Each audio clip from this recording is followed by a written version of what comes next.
this is an orchestrated CIA plot in order to take Iran down. As far as long term, go ahead. I would be shocked if there isn't a number of NGOs that are operating within Iran that are part of this. That Crowdsourced Tribune presents, in association with Crowdsourced Politics. This is Cypher State. Welcome everybody to another exciting episode of Cypher State. Cypher State is a foreign affairs and foreign policy focused podcast where myself and our great friend Tyberius D dive deep into a issue facing the geopolitical stage to kind of analyze from different political perspectives, different worldview perspectives about what is going on and how it might affect you and everything else that's going on in the world. Today, we are going to be talking about the Iranian revolution ongoing right now due to the death of Mahsa Amini. The video you're about to watch depicts violence against women at the hands of the Iranian state. Viewer discretion is advised. On September 16th of 2022, a 22-year-old Iranian woman named Mahsa Amini died in a hospital in Tehran, Iran, under suspicious circumstances. The Guidance Patrol, often referred to as the Morality Police, arrested Amini for not wearing the hijab in accordance with government standards. Originally, the Islamic Revolutionary Committee served the function of the Islamic Religious Police in Iran. In 2005, the Guidance Patrol became its successor organization. The Guidance Patrol reports to the Supreme Leader of Iran, currently Ayatollah Ali Khamenei. While the group is to police morality and just generally, it falls most brutally on policing women's bodies and their minds, as seen in these video clips. According to eyewitnesses, including other women who were arrested with Amini, she was severely beaten. The law enforcement command of the Islamic Republic insisted that she had suffered a heart attack at the police station, collapsed, and fell into a coma. However, the eyewitness testimony and leaked medical scans led independent observers to believe Amini had suffered a cerebral hemorrhage or stroke. Amini's death resulted in a series of protests described by CNN as more widespread than the protests in 2009, 2017, and 2019. Some female demonstrators removed their hijab or publicly cut their hair as an act of protest. By October of 2022, Iran Human Rights reported that at least 201 people were killed by security forces confronting protesters across the country. And Amnesty International reported that Iranian security forces were, in some cases, firing into groups with live ammunition, and in other cases, killing protesters by beating them with batons. According to the Iranian government, the average age of a protester that's been arrested has been 15 years old. In this clip, we see a group of schoolgirls chasing out their headmaster. Young people are the spearhead of this movement, especially among women and girls, and their rallying cry has been death to the dictators.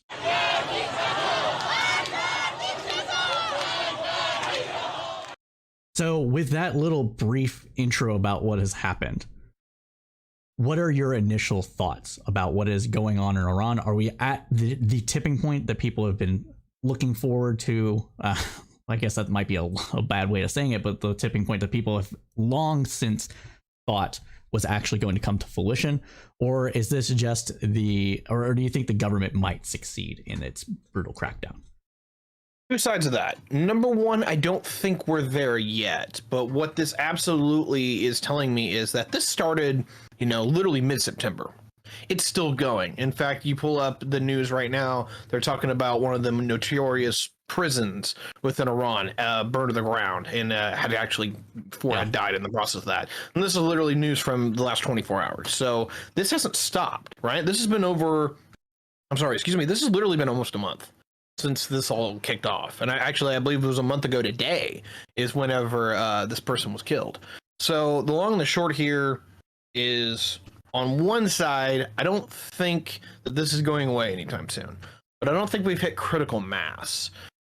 And I want to talk about a little bit as to why. On one side of that particular part is that women are pissed. And one of the things that we're seeing within Iran, which actually a lot of people in the West should take note of, is that it's largely woman focused and it's young women.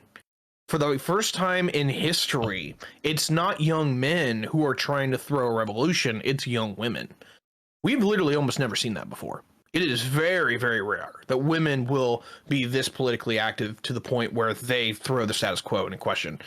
Because usually what happens, and what kind of is happening now, is that the men, if they are supported by the status quo, will simply oppose them. And, men being usually the enforcers and the soldiers, will stop them. This time, that doesn't seem to be the case. And so there's 1,000 things that I can actually talk about regarding that. Is if anyone thinks that just in general that women anywhere are going to accept or subservience at a degree where they feel like that they are second-class citizens, even in the Islamic Republic of Iran, that doesn't seem to be the case anymore. Oh, so 100% on that. So on one side, I just want to make this clear for the more domestic side of folks. Those who are like, oh yeah, the Handmaid's Tale is coming back, I don't see it.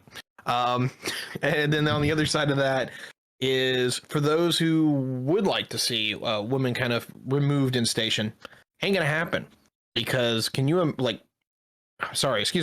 one side of it, we've got the Roe conversation that's going on here. That's already fiery enough.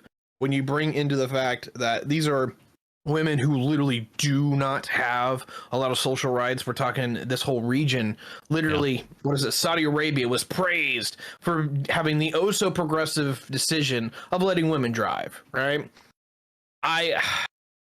There's so much I can get in here, and I'm being a little bit schizophrenic when I'm talking about it, because it's just, there's a couple of core issues I can hit on, but the long and the short here is that this is surprising. This is very surprising for Iran, is that if this is happening here, can you imagine what other countries that, have, I'll say that affluent women, but women who are kind of either secondary or what's the better word for this? Second class? Yeah, if you just want to call it second class, are they going to continue to allow this kind of system to happen? It looks like they're not wanting to without a fight. Yeah, no, it's very important that it's very good, rather, that you mentioned the fact that women are leading this revolution, or being the ones that are not necessarily primarily out in the streets, but they were the tip of the spear, so to speak. The protest has since erupted into a wider anti-government protest. The brutal beating of Masha Amini just galvanized the entire population of Iran, almost the entire population of Iran. Of course, there's conservatives that, like there is in every country, but massive protest ongoing, has been going on since September, are still going and are still fiery, as Tiberius mentioned, and it doesn't seem to be slowing down any. The government has since cut off internet access. Despite that, they're still getting these videos out into the public. They're going viral. The reason that they've cut this internet access as well is it's so much because of their desire to keep the rest of the world in the dark of what's going on in this, but in order to actually tamp down on the protesters' ability to organize and meet up and direct these protests in a way. Like it's a effort to tamp down on the protests internally rather than keep the information secret. There's another point. It's not just women, in their 20s and up that are doing this. There are young girls participating in these protests as well. Where do you see that ever? I don't know. I can't recall another incident of this happening anywhere in the world. Long story short, you don't see this very much anywhere. There's been a couple of times that it's happened in I want to say Niger, but it's not common. And that's why the title of this episode is Iran, Shades of Atwood and Women's Fury, because this is what a Handmaid's Tale-like society would look like to a degree. You would have these massive tamp down on any sort of freedom of a woman, pressuring them into marrying whoever the patriarch of a family is, and all this other stuff. And then also being in the streets with police and like actually policing their bodies directly, what they dress, beating them for not following these rules. And we're at that point where it just exploded. This was like the straw that broke the camel's back, so to speak, right?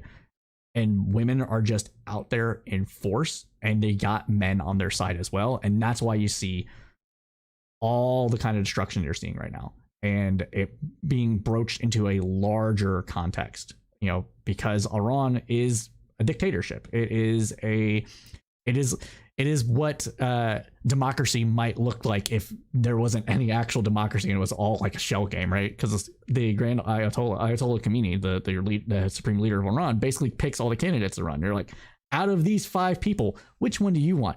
Well, I, supreme leader, want this guy. So we're gonna put our thumbs on the scale, like literally, and help him win. But you got some semblance of choice. This is largely what we refer to as a single party democracy. And while there's a few out there that are far more democratic than others, such as China not really being a democracy at all, there are some there that actually have some kind of semblance. And I might ruffle some feathers here in what I'm about to say, but I'll put it this way. There actually is a democratic system within Iran, but it is incredibly castrated, if you want to put it in that regard, to a very specific group of people. And you not only is it a specific group of people that can run for office, be a part of the office, which is basically the clergy, or I can't remember what they call it, the imams over there, but also the only people who can largely vote are the people who are part of that system as well. So unironically, this is very akin to a system for folks that would advocate service guaranteed citizenship, is that those who are part of the innate system who have to give up something for it actually tend to be incredibly kleptocratic. Amazing. So I hate to see it. I do hate to see it, because innately I would love to see a system like that, but every time I look in history, it doesn't really work out very well. No, anytime you've got, and you see this, even in America, like you saw this with Jim Crow South, you see this with like any other system that essentially takes a class of people and says, you are not a full citizen because of X. In the case of Iran, you're not a full citizen because you're a woman. In the case of a selective service kind of system, like you're saying, you're not a full citizen because you didn't serve in the military or some sort of service, whatever that system might be. Southern states, it was black. It always ends up being autocratic, 100%. It's never a true democracy in any sense of the word, because you can't have that if you have a large portion of your populace not being integrated into the larger body politic. And with this kind of thing, you would think that people would be against it, but I think that there are still people we see, especially in our broader Twitch community, that might be actually like okay with this stuff, especially like with some of the stuff that might actually be happening in Iran right now. If it wasn't the Iranians doing it, I think some people might actually be okay with it. What do you think? I'm of two minds of that. First and foremost is that the issue with this kind of system, I'll put it this way, a merit-based limited system, is that sounds really, really good to people who definitely have more of my moral axioms, right? I tend to be right-wing, so it's like hierarchy, order, those kind of things. A little bit of meritocracy is kind of mixed in there. This is something that, like, we hear and we're like, ooh, you get the, like, is this the dream government that we always want?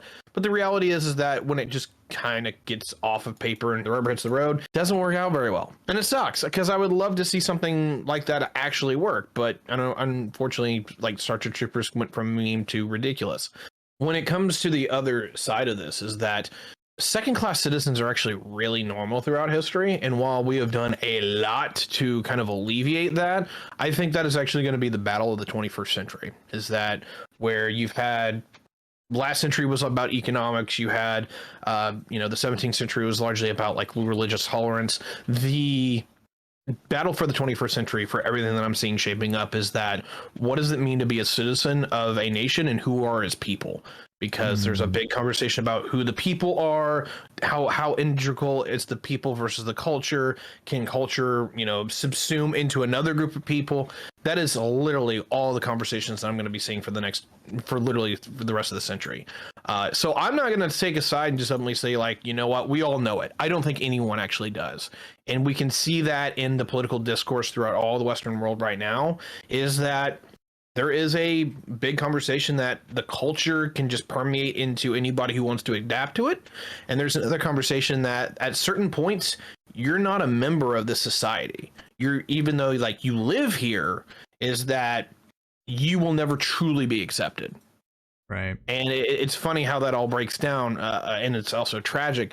But if you look throughout history, that's always kind of been how this has worked, And we've always kind of moved depending on what societies we've had. Some are in hyper simulationists like Rome, to where, like, if you spoke Latin, you were closer to being a citizen than anybody else. But others were like the Han Dynasty in regards that, oh, if you're not Han Chinese, you can walk this way. And yeah, there's a long conversation to be had there. So I'm sorry, but again, too many thoughts. I mean, that's more than fair. We should probably have a full episodes talking about like where the world might be as a geopolitical lens. I think that might be an interesting episode to have. Especially if we could get some more people on that program. But I want to bring it back to Iran specifically. And I kind of want to talk about some of maybe the economic issues or the social issues that are plaguing Iran and have been for like the last, we'll say 10 years, and how those are feeding into this larger protest movement and whether or not that might have any implications for the future. So with that, I think one of the primary things that we need to talk about is, of course, how the nuclear deal and Trump pulling out of the nuclear deal has impacted Iran's economy with the sanctions that are happening and that sort of thing, and how that is playing into maybe these protests and why they might be larger. So Tiberius, I want to get your thoughts on that first before I give mine. So please go ahead. Sure. So this actually might be a little bit of a debate episode between the both of us, but we'll find out. The first and foremost is that when it came to the Iran nuclear deal, is that on a level, the Obama administration was correct in that the only way you were going to see like a long-term peace in the Middle East is that you had kind of the status quo where the Saudis and the Turks and the Iranians kind of had like a trifecta to where they all kind of keep each other in balance. Not a bad idea, and the Iran deal was part of that, because if you had any of these states become nuclear power, all the other ones would want to be one. And so that was largely a thing to where I think Obama was trying to hand off a more stable Middle East so the United States could leave for his successor, which of course he thought was going to be Hillary. That was the smart part. The bad part is that, at least from anyone who I've talked about that is within security or the military, they largely look at the JCPOA and they go, this was going to cause a war between Iran and Israel, because they looked at the transparency that was within the deal. And they simply said that there is no way the Israelis are going to take this one lying down. They are not going to trust the Iranians to actively participate in this treaty in good faith. I will simply break down to say this. I don't think Iran was ever truly after a nuclear weapon, because if they really wanted one, they would have got one during the Ahmadinejad administration back in the early 2000s, because that guy was cuckoo. And if there was anyone who wanted to turn literally Iran into North Korea, it would have been him. So personally, I think it's, hey, we're enriching uranium. Hey, we're doing this. Hey, we're doing that. It's actually a diplomatic ploy to get attention and to force concessions from the West, because face it, one way or another, they've been sanctioned, they've been hit through one term or another, and this is just one of those deals to where they can, push the diplomatic core a little bit more in their favor. The other side of that conversation is that Trump left the JCPOA, which I kind of don't have a whole lot of problem with, but his entire administration was largely handing the Middle East off to Israel. While Israel is extremely competent, while Israel is extremely capable, a regional power this does not make. The Turks are more powerful than Israel. Saudi Arabia has way more wealth, and Iran has a little bit of everything more than Israel. But don't get me wrong, Israel could probably take on each one of those in turn, but they can't police the region. They can't actively establish the footprint to make it to where Israel is the dominion of the Middle East, or vice versa. That is a strategic blunder on the part of the Trump administration, is that while they have really helped Israel's status within the region, is that one of the major core instabilities that is forming out, not only because of food cost and inflation and all this stuff, but the fact that the regional hegemon that was supposed to be assumed was Israel. And while Israel can absolutely go ham on somebody, they can't provide the economic heft to help somebody out, or the political heft to secure people's futures. Great example, the Kurds. Israel would love to help the Kurds, but they can't. They don't have the power. They don't have the footprint to really push that forward. And when it comes down to it, this was a screw up on their part. So on with that. No, yeah, I think we don't necessarily disagree. I think that the JPCOA was actually a pretty good deal. I think that's probably the only thing that we would disagree on, simply because, one, it eliminates, I agree with you. I don't think they were necessarily going for a nuke, but it ensured or helped ensure that if there was a breakout point, that we would be warned about it. It served as an early warning system for a more hardline Shia militant kind of person from developing a nuclear weapon. It also would free up some of the Iranians' internal oil that they use for energy generation into the world market, because that's what they primarily wanted to do. They wanted to build two or three? We'll go two. We'll say at least 2 nuclear power plants with Russia's help in order to provide energy for its growing economy. And it greatly needs that energy. Middle East is not getting colder anytime soon. It's actually going to get hotter due to climate change. Climate change is impacting all this stuff, regardless of what people want to say about it. And one of the key drivers of the economy, as we see because of the war in Russia, is energy.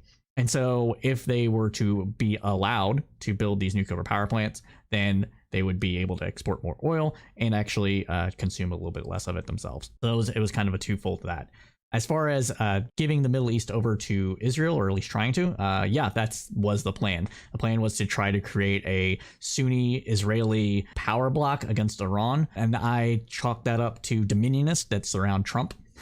With that, I'm going to constantly bring up dominionism because I think it's a big issue. But yeah, I think that was primarily why it was done, because they believe that, I hate to say it, but so there's a group of people that believe that the Left Behind series is prophecy, and Iran is supposed to try to attack Israel, and God's supposed to stop that attack from actually taking place. And you can't have Jesus come back unless Israel is attacked and tried to be taken away from by a group of people. And they picked Iran as their big bad in that regard. My brain hurts. Yeah, no, I mean, as much as people hate to hear it, this is what people actually believe. So, and it's people in power that believe these things, and it's depressing. I also believe it's partly caused by the fact that Iran is just anti-American and has been, because for good reasons, with America's constant meddling in its internal affairs, with the CIA all the way back to the 1920s, or 50s for CIA, but prior to then. And and Trump was just 100% pro USA. Doesn't matter what anybody else says. USA #1, big energy or something. I don't know. and so he just wanted to stick a thumb in their eye, and that's what he did.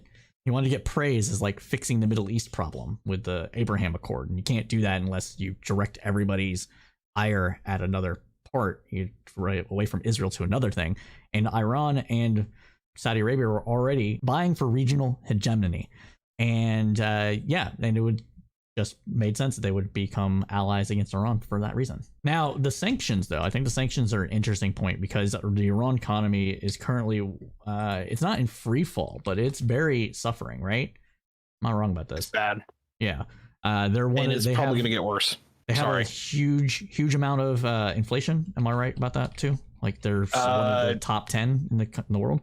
Yeah, it was bad, and it's getting worse. Originally, they were forecasting numbers that was probably going to see 25% inflation this year, and from what they're talking about right now, it's on track for 50. So the annual inflation rate in Iran surged to 52.5% in June of this year. Yeah. In 2018, it had 18.1%. In 2017, before the removal of the JPCOA and the increased sanctions, they were at 8.04% inflation. So sanctions work, people. They just don't necessarily work the way you want them to. True. So we can get into sanctions and the validity of those if we need to. The long and the short here is that Trump really did an economic number on Iran. Iran was already having issues because they were trying to industrial retool because they didn't want to turn to Saudi Arabia. Saudi Arabia's got a serious issue in the regards that they are an oil exporting nation and they are nothing else. Yep. Which is part of that whole $1 trillion vanity project that they're appealing out now, where they're just going to make literally a 400-meter wide city that goes 100 miles long. Just some ridiculous thing like that. This is obviously the Palm Islands and Dubai and whatnot. The long and the short is a lot of these are just petro states. Yep. And while I do not remotely buy into the idea that petroleum is going to end anytime soon, I think those people need to have a talking to, is that we are seeing within the Middle East that it is probably getting to the point where they hit peak oil within the last 2 to 3 years. And you're actually going to see them decrease in their capabilities because they don't have the new slate of technologies to keep that going. As an example, Agree with that. if anyone needs to kind of understand this real quick, I'm sorry, more traditional oil was largely putting a straw in the ground into an oil reservoir and just letting the pressures pump it out. Or, if you needed to, you could kind of, pump it out yourself. But that isn't what happened in the shale revolution. That isn't what we've kind of redone here in the United States, to where we can go into the rock strata itself and extract the oil from where it innately forms. So that's kind of like oil 2.0. And with that technology, we can literally make it to where there's 300 years of oil.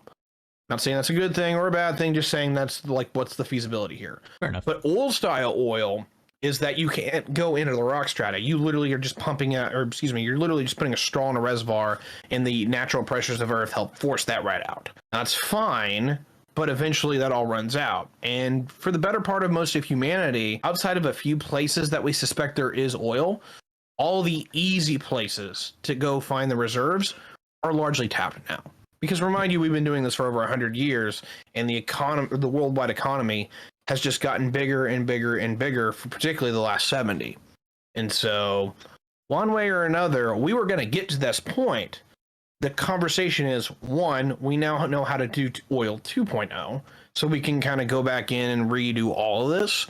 But the other conversation here is, what happens to these nations if they see a 20% drop in their oil exports? They lose 20% of their economy. Iran realized that all the way back in 2008. And they're like, we don't want to do this anymore. So they started industrializing in some ways that, they thought would work. They started building out a service economy that they thought would work. And particularly what they've really worked on is armaments, which is a little weird because the Israelis like to kill anyone who knows in Iran how to make armaments. But they are now one of the biggest producers of exported drones. Yep. The small ones you see, right?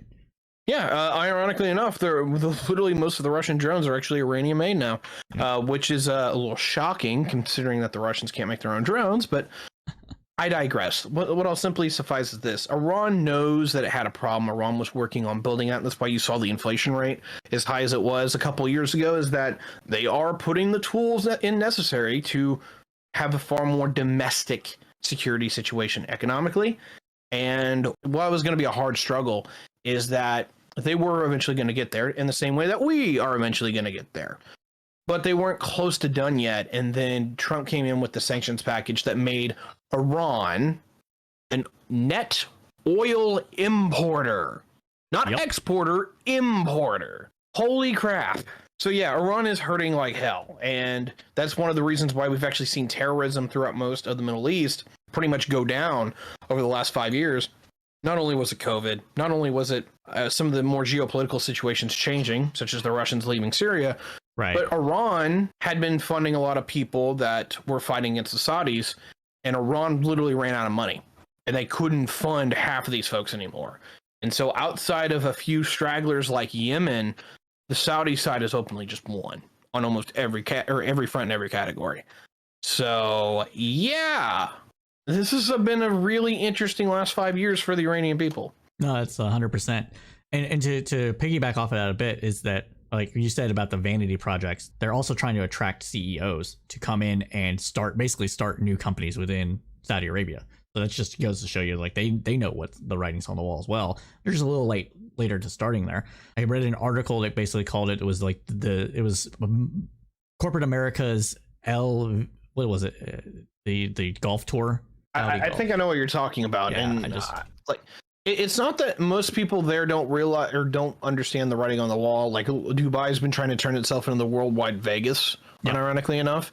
The issue is that I don't think that a lot of people on the planet understand, like, kind of that the age that we are used to is over. And I have talked about it a bit on this show for a number of times, but you're talking about a world that's going to be a lot more insular. It's going to be a lot more focused upon what's going on in your neck of the woods, whether it's just domestically or your neighbors. And there's going to be a lot less free trade. There's going to be a lot less interconnectivity within the world, because either there's going to be a security issue that keeps popping up, such as China and, Taiwan, China, and India, whoever your regional spattering is, because there's enough brush fire wars out there that could fire off tomorrow that pretty much all of Eurasia could shut down. I'm not trying to be hyperbolic here. Like, literally, this isn't one of my memes. There is enough serious geopolitical issues that once a couple of them start firing off, they can lead to the other ones firing off, and you could see the better part of Eurasia just shut offline, because there is a number of conflict zones that particularly go through major energy and food corridors for shipping that literally we could see most of these regions just go into complete and absolute collapse. And that's what everyone's scared of, because they realize that, one, finally, the world now knows that the United States is the predominant security apparatus for everyone. Whether you are China, whether you are India, whether you're any of this, even though you can secure your own regional, security or defense, is that if you can't get food to market or your commodities to market, and particularly buy the stuff that you need, you're hosed. And the only one who matters here is the United States Navy. They are the ones that protect global shipping, and now they're not even big enough to do it. So that's a huge concern. And while I know that's getting off of Iran, this really matters to Iran, because on the global setting is that, what does Iran do whenever they have to make decisions and security policy for themselves? And I'll get really, really spicy here for just a second, but it's real. The United States largely just told the Saudi government last week. Actually, no, it was early this week. It was earlier this week, yeah. It was early this week. Go get your own defense policy. Yeah. If you want to help the Russians by shoving up the price of oil with OPEC, you can do that. We're leaving. And you can go beep yourself, because we're not doing it. Yep. The United States is now playing hardball with security. And I don't blame the United States government, whether it's Trump, whether it's Biden, is that a lot of people understand that global security is actually not in America's interest, because now we are an oil exporter. And we will make a crap ton of money making oil and then exporting it to the wider world. No, I hate to put it that way, but no, they're like literally almost everyone outside of a few folks on Wall Street now want a more insulated America, and particularly one that is far more aggressive when it comes to foreign policy, because we've been the biggest security guarantors. But now we may be very well moving into an age where the United States is the biggest guarantor of insecurity and instability. No, stop it. You're making the neocons day, dude. Stop. No, actually, the neocons hate this. I know the neocons hate this, but I'm saying that they hate it, and they're right to hate it. We don't want the United States. That's why I said making their day. You're making their point for them. Like, okay, fair enough. Yeah. To piggyback off that, the reason Iran cares about like all the global trade and stuff and everything like that is because of the Strait of Hormuz, right? And that 20%, like, what's the percentage of oil that actually ships from that strait? It's a lot, right? I'm not wrong. So there's some weird numbers on that too. Yeah, there's some weird numbers on that. Like 80% of the oil that goes to East Asia. So this is China, Taiwan, South Korea, Japan. 80% of it goes through there, if not more. Right, and that's the majority of people who are now importing oil. So that's a huge concern. 20 to 30% of the world's total compensation. Yes, I was going to get there. It was somewhere around 20 to 30% of global oil shipments. I'll remind you, a lot of that is changing because the Russians are going offline, and then a few people have actually come online. Africa, Sub-Saharan Africa, has seen quite a bit of oil expansion, which is quite interesting. We talk about Angola and Nigeria. Yep, Nigeria. South America is interesting because Venezuela has been going offline, but Argentina has been coming a little bit more online. So the oil market worldwide is getting a little changey, but I'll simply suffice it to say that this is still the energy nexus of the planet, particularly for a lot of people who have either very large and developed economies or some of the fastest growing economies. Remind you, India is really kind of part of the system too. It's literally just a hop down the boat. And while the Indians have been openly saying, hey, we'll take the Russian oil at a discount, it's just because they are looking for security, and the fact that their number one partner was Iran, which now became an oil importer, made it to where they were having trouble sourcing their own oil as well. And the reason why Iran became an oil importer is because they don't have the technology due to the sanctions to actually create more refineries for the kind of oil that they produce. So they have to import oil into in order for it to be refined in order to use for the gas and energy consumption that they I'll double in on that one. It's not just the refineries. The refineries are actually an incredibly technical process, but modern oil extraction has become an incredibly technical process. Because while I was, being a little hyperbolic when I said you're putting a straw in the ground, that's largely stage 1 oil. Stage 2 oil is drilling in at places that really are in. I'll put it this way. Sorry, I'm not going to call it stage 2 oil, but stage 1.5, if you want to put that right in that regard, is that it's not that you don't put a straw in the ground. But where you put a straw in the ground matters. Most of the Russian oil, it comes from like the Arctic Circle or from Sakhalin, which is some of the most remote places on the planet. And you need very technical experts to figure out, 1, how do you get there? 2, how do you do it on a scratch budget with scratch materials? And 3, and this is really the hardest hitting point, how do you find it in the middle of nowhere? Because it's one thing whenever you just, go off on a road somewhere or fly in on a helicopter, but you're talking in places where this is really hard. And remind you that the place where Iran gets most of its oil is a place called Khuzestan, which is Arab, which they don't like, but also is some of the most remote areas in Iran, because while it's actually some of the nicer and more flatter provinces within Iran, is that there's an entire chain of mountains that separate that from the greater part of what we would call Persia. And I know that gets a little weird when I use that terminology, because a lot of people are like, wait, Persia? What? Iran was Persia and was known for that for 2,500 years, but we changed that recently. So if anyone's a little lost on that particular point, there you go. So I think we basically came around where we're trying to get to, of like why this is a broader revolution, so to speak, or a budding one. The economy went to shit. They still they became an oil importer. Climate change is making it to where they need like water and other things because of that. And then, of course, Tiberius's favorite subject, demographics. This isn't horrible. No, they're not horrible, but they have a lot of young people, right? Ish. They've got a gap, and I gotta remember exactly where it is. Let me go into my files real quick and pull it up. But if I remember right, they've got a gap, and I'm thinking they're about 5 years younger than me, where there was a birth rate collapse, and I'm thinking it was towards the end of the Iranian War when they mobilized everybody into the human way battalions. Is that for the better part of about 5 to 10 years afterward, there was just a gut of people who were killed by that war, and so that you had a lot less parents, particularly fathers, and that led to a demographic crunch. I apologize, still looking for that file. I'll have it up here in just a minute. Well, Facebook does not like to load. I'm seeing that the average age of a person in Iran is 31.7 years old, and I'm seeing that the current population of Iran is 88 million. A 0.71% increase from 2021. So they went up 0.71% in just a single year. I update my demographic data every 5 years. And granted, I will do like revisions in the meantime of that. So if there's some newer data, like, when I put up, as an example, when I put up the 2020 data, I'll start in 2017 and then I'll wait till 2021 and do like a revision depending on what the forecast was versus what the actual data was.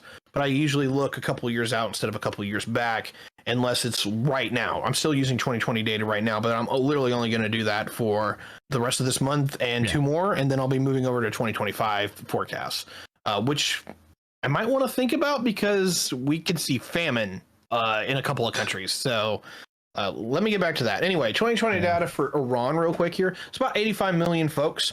And yeah, I do have this on my Facebook if anyone wants to look at Tiberius D. And I've got entire population demographics for not every country, but for the better part of 100 of them.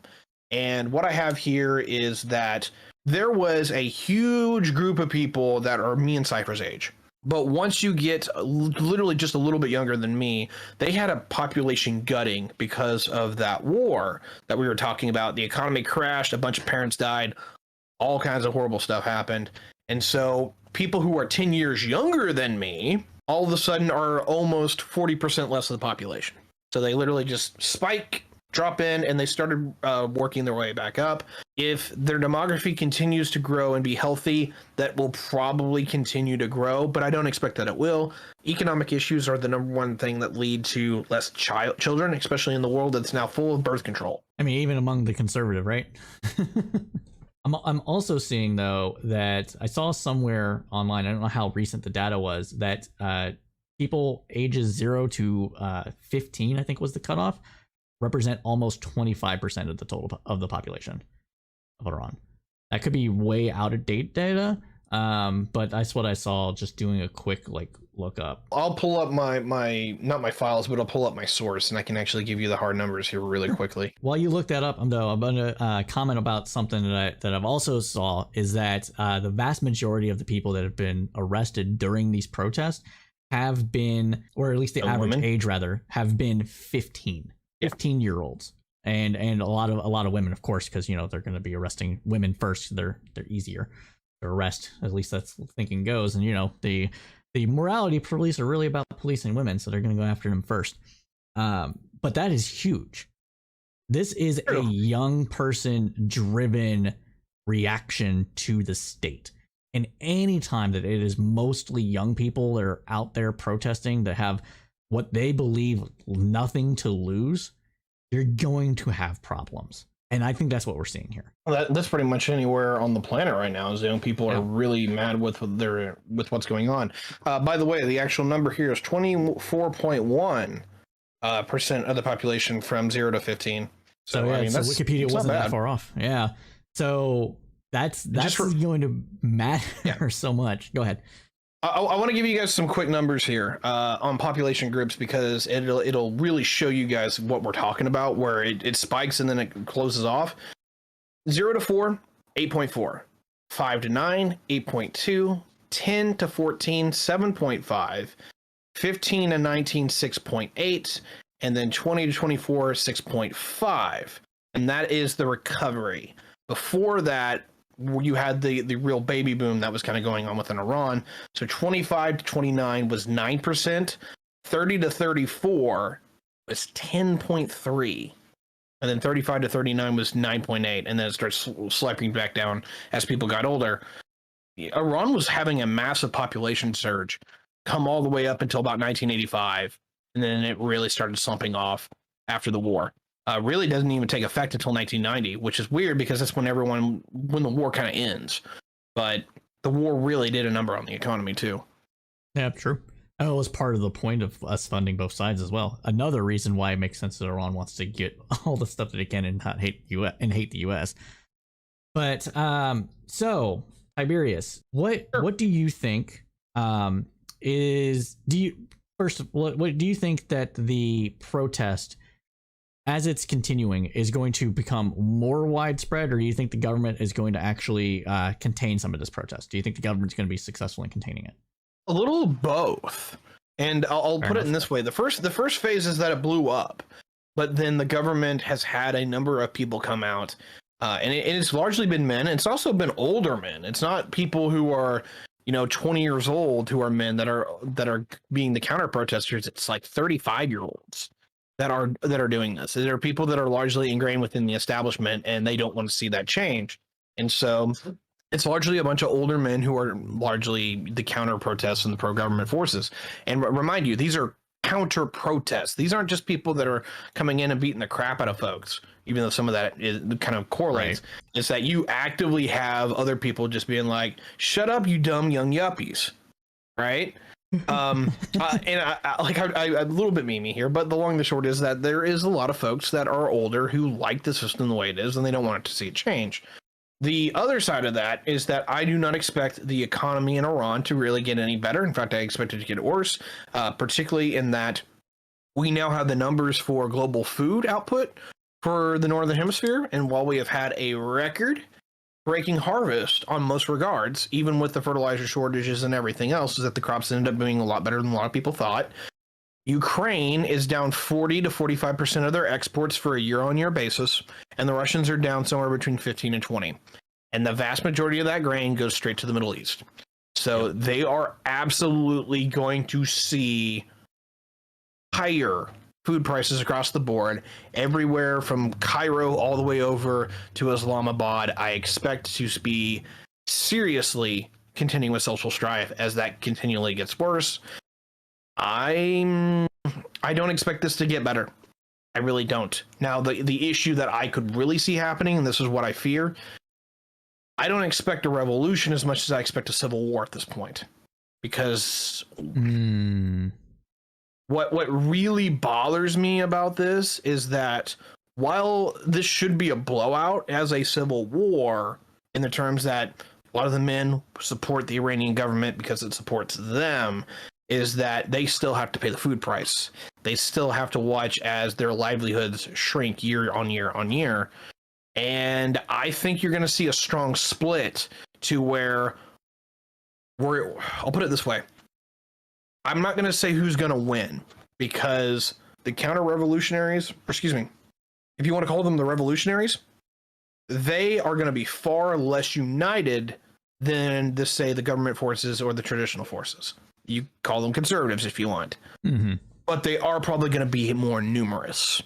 And we've got this issue to where, like, I could totally see Spain, the Spanish Civil War makes me think of this very, very strongly, to where, yeah, you've got a lot more left-wing revolutionaries that are far more liberal or far more leftist or what have you, but they all can't get on the same page with each other. So you'll have people that are, liberals in the sense that they want like a liberal democracy for Iran, trying to make bedfellows with people that are leftists. And that usually doesn't go very well. Right. Meanwhile, the far more conservative forces will probably be smaller because they have an institution to protect that openly people are not happy with. But they will have the military, they will have the enforcers, and they will have the majority of the aristocracy behind them. Usually the right wins in that kind of situation, and I wouldn't be shocked if it happens again. But again, I don't want to make a forecast on who wins that fight. I just expect it to get really bloody and nasty. Yeah, I don't necessarily. I don't think it's a foregone conclusion, but as you said, the Iranian government has a strong arm on the military, and the military doesn't seem to want to coup anybody. And usually, when you have a successful revolution, either you have massive wave of popular uprising, which we kind of see here, but not to the same degree, right? Or you have, like you said, a civil war, and the military fractures and joins one side. If the military doesn't fracture in a civil war and joins one side, then you're just going to have violent repression, and it might take years, 5 years or more, for the repression to take hold if it's a popular uprising as it appears to be. But ultimately speaking, those usually don't go very well. You saw it in Syria. You saw it in to a degree Libya. Libya is still going off, right? But it's not the same kind of fracturing that you saw elsewhere. Another thing to note here is that despite everything that is going on in Iran is still exporting weapons, as we said earlier in the cast, to Russia. And they just, as of 8 hours ago, basically, the top of the morning, new reports came out that Iran is going to supply missiles and drone technology to Russia to fight in Ukraine. So even though this is going on, it's not impeding, at least seemingly impeding, their ability to project power outside of their borders, which means to me, it might not be as widespread as we hope. What do you think about that, though? I actually think it's probably the opposite. For anyone who is within the establishment of Iran, to keep the establishment afloat, you still got to maintain revenues. You still got to maintain a level of security, and to do that, you got to make sure that your eggs that are in the basket are working. And if if Iran is a functional and viable arms exporter, particularly when there's an active war zone where somebody needs those arms, double down, triple down. That's actually a great pattern for success for them. So even with, things getting problematic, I don't blame them for amping up. And honestly, the Russian war has made it to where they can very, very well. The one thing that I will kind of counteract a little bit here is that it is incredibly rare in human history to have what we call mass popular uprisings that overthrow a government. When you get to that point, you're literally talking about the French Revolution. Right, the majority of popular protests that lead into either revolutions or coups or what have you is that the institutions flip sides, or at least a number of the institutions flip sides. This is what we saw back in Egypt, back during the Mubarak clan, and when they were ejected from power, is that those protests actually weren't all that big. There was 87,000 estimated max in Cairo when it all fired off. That's less than 1% of the population. What happened just simply came down to the fact that the military didn't like the Mubarak clan. That the Mubarak clan was openly defanging the military, and so the military couped them. No. And so while, like, I'm not saying that's a good thing, I'm simply saying that's usually the more often the majority of revolutions and coups that we see in the world is that they take a time of instability, and the institutions that still have power and still have ability will pick a side, and that side usually is the one that wins. It's not very often that you see a complete revamping of the order. The one extra point I'll make on that regard is that Iran's military isn't really a military. Hasn't been since the war.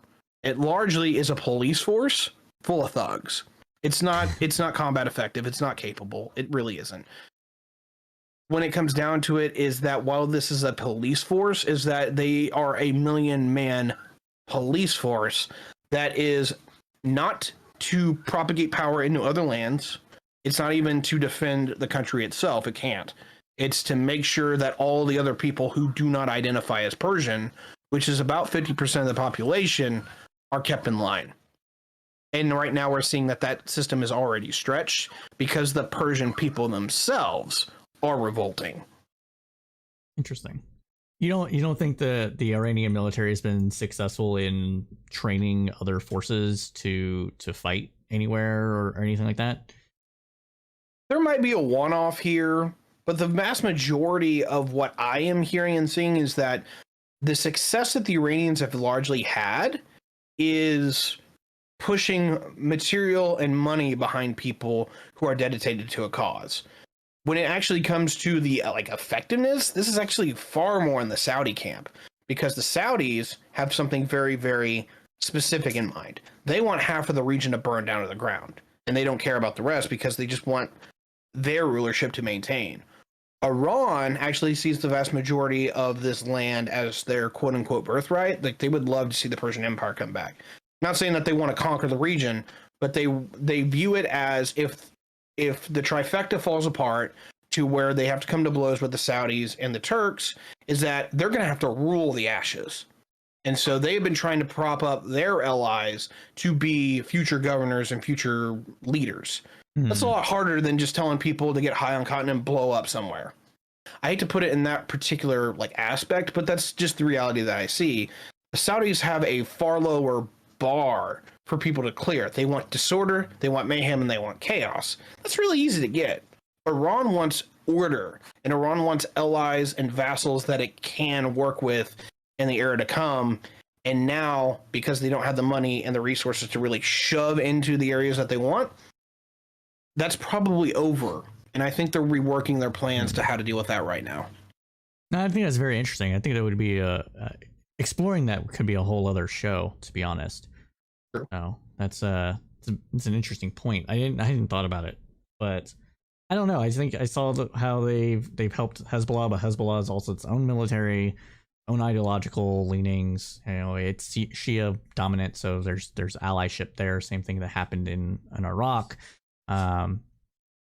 You know, however, Soleimani was helped train some of these people and strategic in those areas. But yeah, I don't know.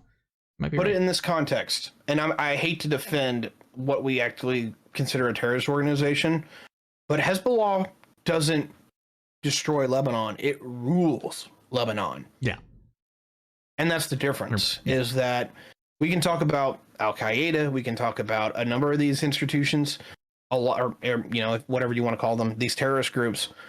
The ones that Iran more often supports are the ones that actively are in a state of rulership, and the ones that the Saudis want are the revolutionaries who want to blow everything straight to hell. No, I could see that. I'm gonna have to do some more research on it. That sounds interesting, though. I mean, it sounds plausible, more so than interesting. Yeah, I don't know what. So for me, like you said, like I said earlier, I don't necessarily see it going the way of the protest necessarily, but the possibility is there, especially because of all the young people and the fact that, like you said, the Persians are also involved in the protest, immensely involved in the protest. And you can can only suffer under economic deprivation for so long before you just finally say, I am hungry, give me food, and I'm going to take it like from the people that are preventing me from having it. And a lot of Iranians look at the Iran government as being the primary cause of their suffering, at least right now, because they don't want nukes, but they're kind of going towards getting nukes, but not really. And the people are like, that's why we have sanctions, and so we're going to blame you. We've elected this new leader, and that leader's worse than the old one, and all that stuff's happening. I guess I was just curious if we are right that Iran is more than likely than not to suppress this protest eventually. What is the ramifications there then for Iran's internal population, and then also its broader geopolitical interest within the region? As you said, they want to rule the ashes that come up from a revolution or whatever, at least, or back, become a counter to Sunni, rather, become a counter to Sunni hegemon. What are your thoughts on that? Unfortunately, there's a lot, and I know we're running out of time, so let me put it into two categories: short term and long term. Short term, Iran has to get through this protest, and I don't think they've seen the worst of it yet. So can they survive? I don't know, and honestly, I don't really care who wins, because sometimes doing my job is that you have to be an observer more than you have to be a partisan. Yeah. So there's a point here where I'm like, no matter which way this goes, there's going to be somebody who wins, and somewhere along the line, I'm probably not going to like who wins, to be honest. So I got to wait and just kind of see where the chips fall on that particular regard. But for the next 2 years, I would say that Iran is largely out to lunch when it comes to domestic security policy. They're just not going to be, they're not going to be on the international scene unless somebody provokes a fight with them. If it's going to be anyone, it's actually going to be the States or the Saudis, because the States are pissed over them supporting the Russians. Okay. And while I gotcha. Yes, you said the States. Sorry, I wasn't sure. Yeah, gotcha. Yeah, sorry about that. The U.S. The Saudis are going to be interesting, because right now they have just finished out their 5th round of talks with the Iranian government, because everyone kind of recognizes that the status quo is changing. And so Iran and Saudi Arabia have actually been having talks on if they can actually kind of bury the hatchet and go a different direction. If Iran is still a serious threat for the Saudis to deal with, then I think that will go forward. If Iran looks like it's weak and there's blood in the water, the Saudis will pull something, and it will destroy that relationship that people have been working on. I'm not going to say that relationship is strong. I'm not going to say it's good. I'm going to say that it's viable. But in the geopolitical context of right now, it makes sense for these two to kind of work together. But a year from now, that might be completely different, which moves me long term. Iran, whenever the dust settles from all of this, is going to be looking at a world that probably is not kind to them, no matter what government's there. There's a few questions and what ifs, but I expect that the entire region is going to be largely unstable. They're going to have a harder time actually securing the ability to extract their own oil, because they need people who are technically expertise and the technology that comes with them to run a lot of these things. And Iran had a brain drain. Just straight out. They've had a brain drain, and I don't know if they can re-educate or retool people. So the two people that Iran is going to absolutely have to reach out to have a secure future is one, India. India is incredibly important, not only because it's incredibly close, but it's going to have the demand to where that can be an integral relationship, particularly in dealing with Pakistan. But also, Iran needs somebody who's going to be able to teach them and supply them with some of the equipment to get them the oil and the exports that they need. And that's the answer I can't give you. I have no idea who's going to step in that role, because everywhere that I'm looking is that it turns out pretty much everyone who runs the petroleum industry in the world is American, and almost exclusively American. Because either everyone has been told that the end of oil was coming, and so they didn't train oil engineers, or they have oil engineers, but they were educated in France and no longer like the governments that they're a part of. No, I So- think that's a very good point about that, especially the long-term ramifications coming through. I think short-term, you're going to see an escalating of crackdowns. You're going to see the escalation of that happen more. As we said at the top of the program, there's already been 200 and some odd people killed in the protest. I could see that number growing up to 1,000 easily, especially if it continues on at a pace that it has been. You can also see that a possible, security apparatus state thing happening where they create some sort of dynamic where they can tamp down the protest through propaganda. They're already, launching attacks against the U.S. saying that this is an orchestrated CIA plot in order to take Iran down. You see that every single time there's anything internally going wrong in Iran. The people don't buy it. But if they can manufacture something to make people buy it, maybe they will. Not saying that that's what's going to happen, but it's a possibility. As far as long term, go ahead.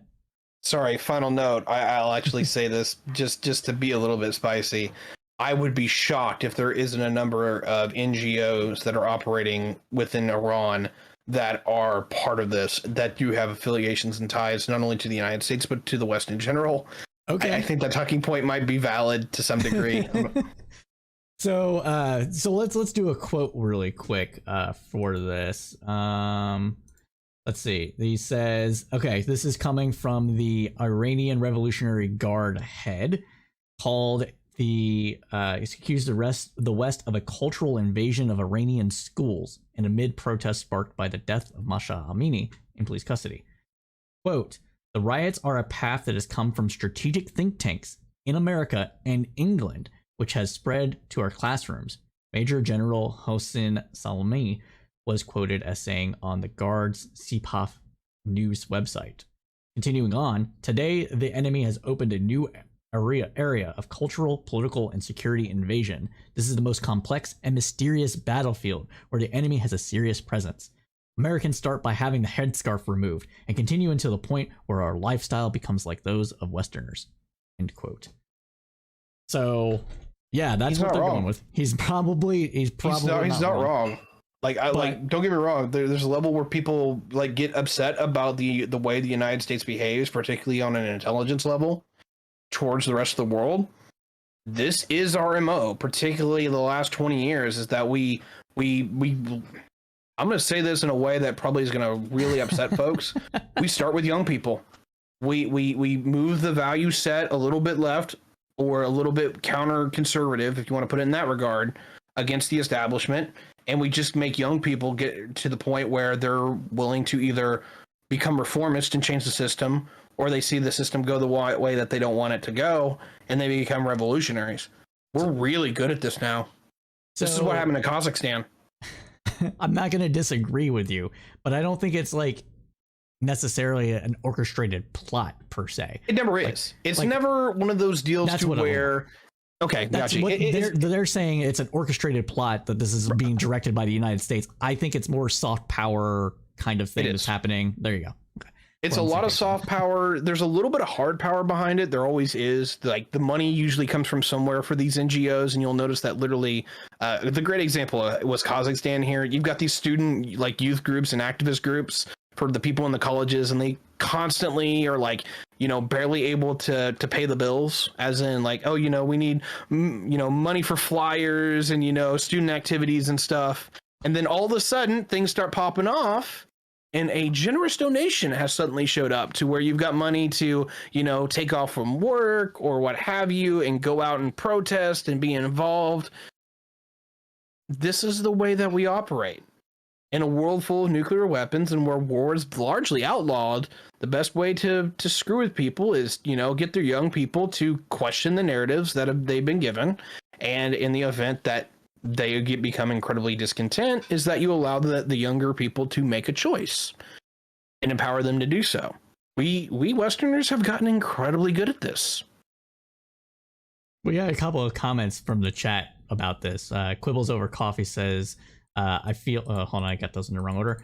I feel it is in fact pretty well orchestrated. It's not like our intelligence agencies are doing this accidentally.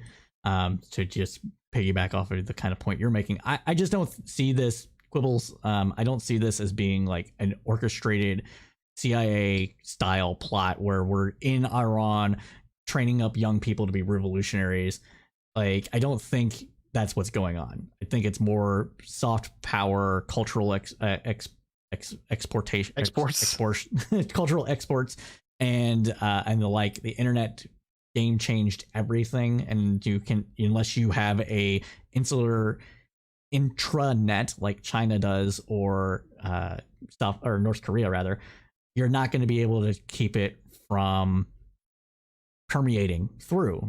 You don't unless you have the great firewall of China, or the little tiny intranet that North Korea has, with one or two outputs where they can get to the wider internet for their elites.